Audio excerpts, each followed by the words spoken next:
Hello, my name is Mark Conroy. I have a question for you. Do you believe in an afterlife? A heaven and hell? How do you think you would get to heaven? If you said by being a good person, you fall into the same category as over 90% of Americans. Based on your answer, do you think you would get into heaven? I'm sure you'd be pretty disillusioned if you didn't make it. Am I right?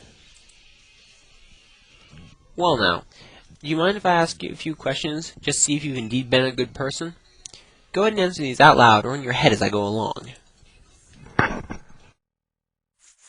Have you ever told a lie? What does that make you? A liar, right? Have you ever stolen anything? The value is irrelevant. A sandwich? A pen? What does that make you? A thief, right?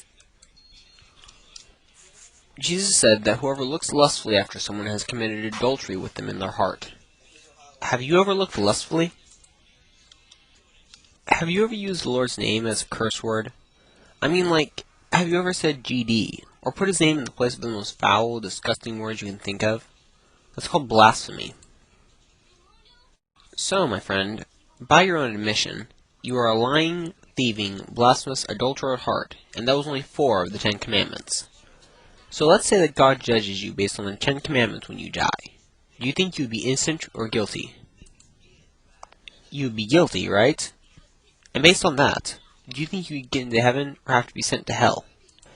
If you think you would still be going to heaven because God is a forgiving God, let me say this to you.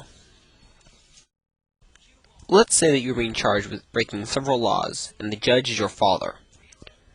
They have undeniable evidence that you broke at least 4 major laws, and you can't pay your fine. Could your father, the judge, let you off without punishment and still be a good and just judge? He wouldn't be able to, even though he loves you and doesn't want to punish you. It's the same way with God. God is a good and just judge, and so he cannot overlook any of the 10 Commandments, which are his law, that you have broken. God's standard is perfection, after all. Okay, so obviously based on that, no one would get into heaven, right? God knew that when he created us, so he also created us a way to get to heaven. Do you know what that is? Let's go back to the courtroom. Let's say that before you can be led away, someone you don't even know steps into the courtroom and pays your fine for you. Would you be grateful to that person? Did you know someone did that? Did you know that someone stepped up and paid the fine so you wouldn't have to go to hell and pay for your own sins for eternity? Do you know who that was? Jesus Christ. When Jesus died on the cross over 2,000 years ago, he paid for all the sins you would ever commit. God forgave you in advance. Do you know how to accept this forgiveness? By repenting, which is to turn from sin, and accepting Jesus as your personal Lord and Savior, you will be forgiven and guaranteed entrance into heaven. It's not enough just to believe, though. You have to wear Jesus in your life. Let's say you're on a helicopter that's going to crash, and you know you have a parachute under your seat. Is simply believing in that parachute going to save you? No. It's the same with Jesus. You have to wear him in your everyday life. If you have a Bible at home, I encourage you to read it and find the truth in there.